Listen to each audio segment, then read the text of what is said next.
Okay, so let's talk about visibility and being seen.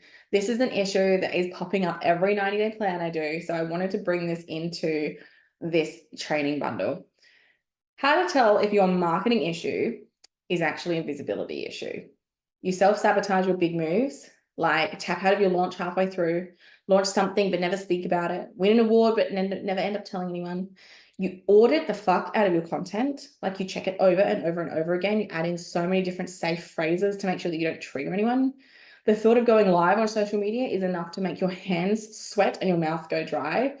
Your worst nightmare is a 1-star review or a hate comment. And there's a lot of fear around what they might think. And mainly, no matter what strategy you're implementing, no matter how hard you're working, it still feels like this big fucking elephant in the room blocking the doorway so you can't move forward.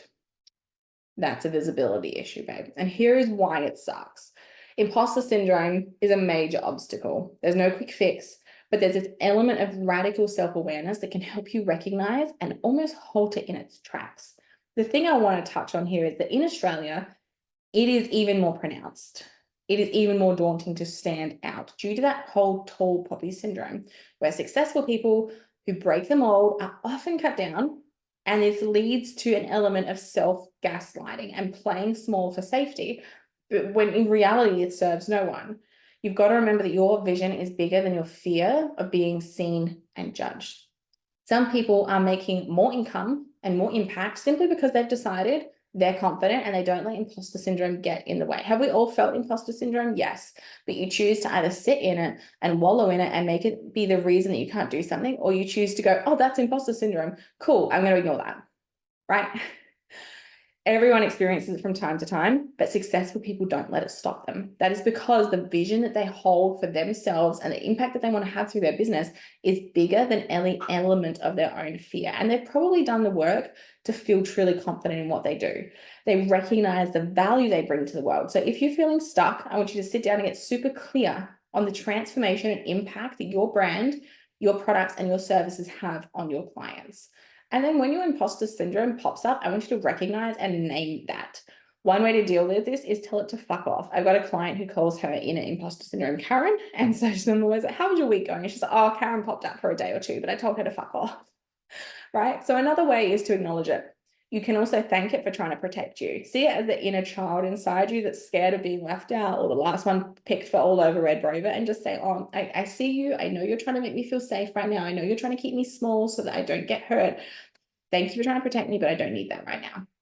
So reaffirming your safety and your worth, and then choosing to let it go.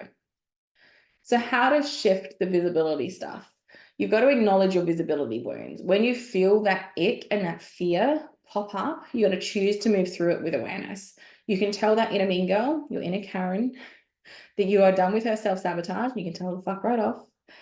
There's also that element of mindset work, of affirming and choosing to embody the idea of, I feel safe to be a visibly wealthy, successful, known and seen woman. You choose your reality. So if that is an affirmation that you want to adopt, please do. It's very, very powerful.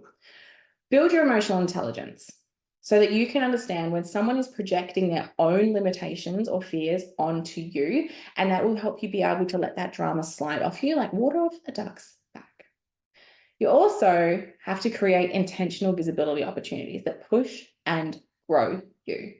There's a really, really great term that I use with my kids when they're nervous, and we say, I'm not nervous, I'm excited. I'm not nervous, I'm excited. That instant mindset shift is how my kids are able to perform in front of thousands and thousands of people and feel okay with it, because they tell themselves, I'm not nervous, I'm excited. You're also going to unedit yourself. Be on brand, but stop people pleasing in your content. Instead, focus on becoming solid in yourself and who you are and what you stand for. Share your opinions, but have the fucking balls to stand behind and own that opinion. And collect your hate comments. I literally keep mine in a folder on my laptop, and I use them as content to become more visible, more known, and to piss off more men. So you can normalize it so that you can neutralize it. It's not just safety being visible. It's got to be about creating safety being perceived. It is about resilience in the face of those haters and those critics and other people's projections, because success means you will get those. And it's learning to be okay with it, understand it, and see it from a different angle. You must desire to impact people in a bigger way. big enough that it makes your fear of being seen feel really small in comparison. It's time to stop people pleasing in your content and your voice and instead focus on becoming so solid in yourself. Share your opinion with the confidence to stand the fuck behind it. So repeat after me. It is safe for me to be a visibly wealthy, known, seen, and celebrated ambitious woman. Here is a 14-day visibility challenge that I feel can really put context and action steps into moving through this. So you may want to implement this into your 90-day plan. Day 1, write down your fears about being visible. Acknowledge them, see them for what they are, just fears, not realities. Number 2, identify your mean girl, that inner critic. Give her a name, tell her to back off when she starts to sabotage you. Day 3, create a positive affirmation about your safety and worthiness in being seen and successful. And I want you to repeat that affirmation every morning. Put it on a Post-it note and stick it up in your mirror, on your bathroom mirror.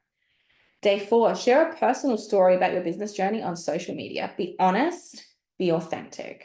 Day 5, go live on social media. Speak about a topic that you are super passionate about. Make sure it does tie into your business and the solutions that you have for your clients. Day 6, make a list of your achievements and celebrate them. Post one of them on your social media. Day 7, create a piece of content that expresses your unique voice and message and share it on your platform. Day 8, respond to a criticism or disagreement publicly in a respectful and assertive way. This might be I've done this. This is my first 1-star book review on my book, Good My Money Guild.